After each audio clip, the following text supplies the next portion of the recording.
This is Bob Oliphant from the Westford Historical Society and Museum, bringing you episode 18 of the Westford Wardsman podcast.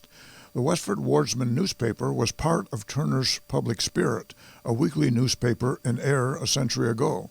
In this episode, we'll be reading the Westford Wardsman for the week ending Saturday, May 2nd, 1908, and I will add context as we read along to elaborate on what was happening in Westford 113 years ago. The first section in the May 2nd newspaper was the About Town section.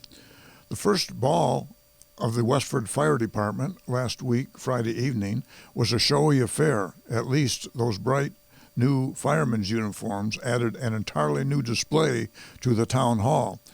The fire department had recently purchased bright red shirts for all of their members.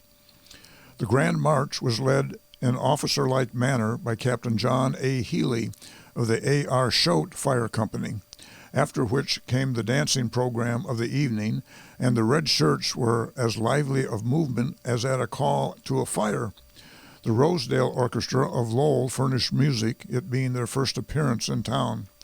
Their selections were popular and timely, and caught the feet of all who danced and the ear of all with untrained feet. As a financial affair, it turned into the treasury of the A.R. Choate Company about $40. Justice demands that an error in reporting the officers of the ladies' degree team last week, whereby Mrs. Grieg was assistant steward, should be corrected to read Mrs. G.E. Gould, who acted this part in a manner to deserve mention. One wonders who reports these errors, whether Sam Taylor discovered it himself and corrected it, or whether Mrs. Gould called him and told him that she should have been mentioned. The next meeting of the Grange will be held Thursday evening, May 7th, with an address by Mrs. S. Ella Southland of Athol, and a report of the Committee of Middlesex Pomona on cooperation. The Middlesex Pomona Grange was a grange that was headquartered in Lowell, but included members from around the Lowell area. Farm buildings of Michael L. McGlinchey, situated at Westford Corner on Nebnesset Road, were destroyed by fire Thursday afternoon. The church bell at Brookside rang the alarm, and a large crowd rallied for relief. Nearly all the personal property was saved. The cause of the fire, while not certain, was thought to be from a defective chimney. Mrs. McGlinchey is station agent at Brookside. The reference to the church bell at Brookside is a little suspect. I don't know of any church at Brookside, and I think the bell must have been either at the Methodist Church in nearby West Chelmsford or at the Abbott Mills at Brookside. A collection will be taken up next Sunday at the Unitarian Church for the Chelsea Fire Relief Fund. Honorable Herbert E. Fletcher is confined to his home by illness and is under the skillful management of Dr. Sleeper. Special town meeting this Saturday afternoon, May 2nd at 3 o'clock. All voters cordially invited, especially those who cannot be happy under a higher tax rate, for the warrant has been growing for 2 weeks and now contains 9 articles, nearly all of which have the flavor of a higher tax rate. The following is the condensed essence of the warrant. Article 1, to choose a moderator. Article 2, to hear the report of the Committee on Enlarging Forge Village Schoolhouse. Article 3, to appropriate money for said enlargement. Article 4, to see if the town will appropriate $150 for celebration of 4th of July. Article 5, to see if the town will establish the pay of the regular and call firemen. Article 6, to see if the town will appropriate money to build 3 firehouses for the fire department. Article 7, to see if the town will confirm the action of the selectmen in the settlement with the Lowell and Fitchburg Electric Railway.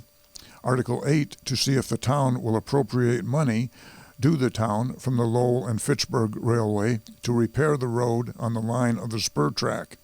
Article 9, to see if the town will instruct the Finance Committee to establish the salaries of town officers. It is expected that the Forge Village School will diminish the amount of money in the pockets of the taxpayers from $6,000 to $8,000, and the new firehouses $1,500 more, and with other contingencies, it is easy to see the final disposition of $10,000 in the twinkling of an eye, a much quicker time than the average taxpayer can produce his proportion of the tax.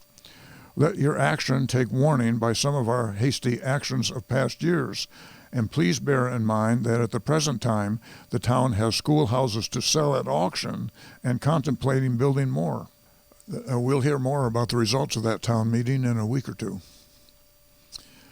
Center section is next, Westford Center. Miss Manuel, who was recently called to her home in Franklin Falls, New Hampshire, will not return to her teaching at the academy this term, and probably not in the fall. She is keeping house for her father and brother. Miss Babbitt of Fitchburg is taking the place made vacant by Miss Manuel. C. Willis Hildreth, while trimming apple trees one day last week, fell and sustained bruises and a bad shaking up, which interferes with his usual busy activities. Mrs. Frank C. Hildreth received a letter recently from a cousin in Chelsea, telling of some cases resulting from the recent bad fire, of which she had personal knowledge, and of her own efforts to help what she could, and of how much real good more help would be. Mrs. Hildreth, with characteristic kindness and energy, interested others with the result of a good donation of clothing, food, and money being sent where it would do immediate good. Measles are quite prevalent in the village among the children. There are at least 10 families who have one or more cases. Thus far, they have assumed a light form of the disease. School physician Dr. Blaney is keeping watch in the schools to prevent further spending. This was long before we had a measles vaccine, of course. Donald McLeon is seriously ill with pneumonia at his home in the south part of the town.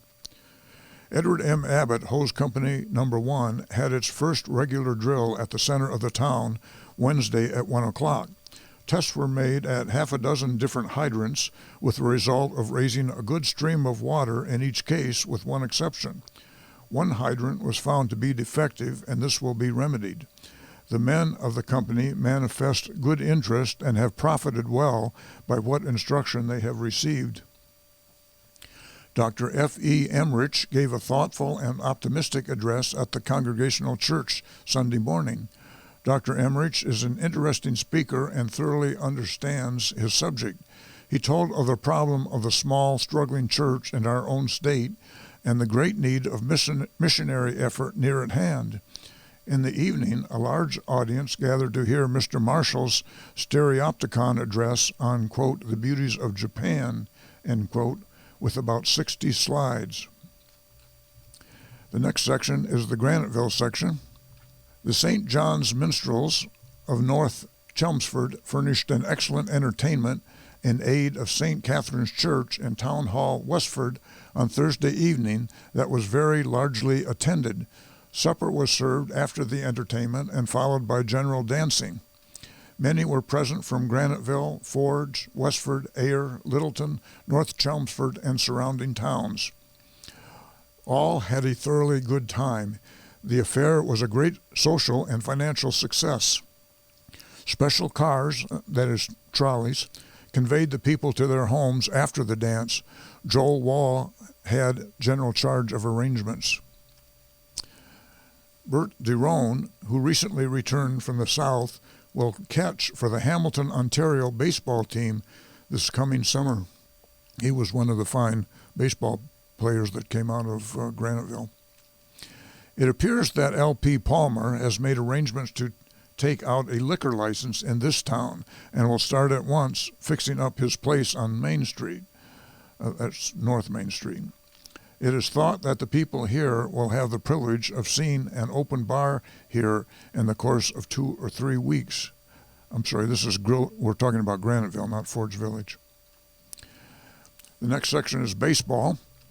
The Forge Village baseball team visited here last Saturday afternoon and met defeat at the hands of the Sons of Rest by the score of 21-16. The game assumed the proportions of a slugging match on both sides, and owing to the fact that the local club was longer-winded, succeeded in landing the game. The features of the game were the heavy batting of Healy and Mike Ledwith, and the fielding of Gardell for the Sons of Rest, the all-around work of Dumont and batting of Elliott for the Forge team. Healy and Darling were the battery for the locals, while Wilson, Spinner, and Martin performed a like service for the visitors. These two clubs will meet again in the near future when the Forge team expects to win back their lost laurels. I was trying to find out how old these people were, and the only one I could find for sure was Mike Ledwith, who was 23 at the time. So these are young men of the villages of Westford and Forge Village. The next section is the Forge Village section. Joseph Edwards and Sidney Farrar of Melrose were guests of Mr. and Mrs. W.E. Parsons last week, Thursday. Mr. Farrar is the father of Miss Geraldine Farrar, the noted grand opera singer. Mr. and Mrs. Farrar and daughter go abroad again this week to fill Miss Farrar's engagements, after which they expect to go to South America. I was curious as to who this Geraldine Farrar was. She was born in 1882 in Melrose, Mass., and studied voice in Boston, New York, Paris, and Berlin. She made her opera debut in Gounod's Faust in 1901, and she debuted at the Metropolitan Opera in New York City in 1906 in another Gounod opera, Romeo and Juliet, and a year later appeared in the Met's first performance of Puccini's Madame Butterfly. She remained with the Met until her retirement in 1922, singing 29 roles in nearly 500 performances. She also appeared in several silent films from 1915 to 1920, notably Cecil B. DeMille's adaptation of Carmen, and as Joan of Arc in the 1917 film Joan the Woman. She died in 1967. One wonders just how an opera singer performs in a silent movie. Miss Bertha Wilson, age 19, fell out of a hammock one day this week and broke one bone of her arm. Dr. Blaney was called. Our sick people seem to be convalescing, although Mrs. Sarah Lawrence is very feeble. The little Boucher baby seems to be improving. Our little son, John Del Favero, it's D-E-L space capital F-A-V-E-R-O, came to the home of Mr. and Mrs. Bartolo Del Favero Saturday, April 23rd. Mr. Favero has gone to Italy, and word has been received of his illness, which is so serious that his mother has gone to him. Presumably she was also living over here. The next section is called Dramatic. The Forge Village Dramatic Club made its first appearance in My Cousin Timmy. They spell it T-I-M-M-I-E in the newspaper. A comedy in 2 acts last Saturday evening. This was probably My Cousin Timmy, T-I-M-M-Y, written by Thatcher Howland Guild and published in 1903 when he was a graduate student at Harvard University. In 1906, he wrote Illinois Loyalty, which is the fight song for the University of Illinois, where he taught English. Back to the newspaper. The play was thoroughly enjoyed by a large audience, the hall being filled to its utmost capacity, and many present from out of town. Miss Rose Northrop as Miss Alderney, mistress of a select school for girls, who was always preaching the good qualities of her cousin Timmy, did a clever piece of acting. All took their parts well and deserve much credit. Mr. Long sang 2 selections, and Miss Catherine Brown also sang very pleasantly. Miss Edith Normington was the accompanist. Dancing was enjoyed afterwards to music by Harry Brown and Sarah Precious. The affair was a success, socially and financially. That's the news in Westford for the week ending May 2nd, 1908. Thank you for listening, and thank you to Nick Woodbury of Westford Cat for providing technical support. You can find transcriptions from the Wardsman at the Westford Historical Society's website at museum.westford.org, or visit the Historical Society's Facebook page for more Westford news from a century ago.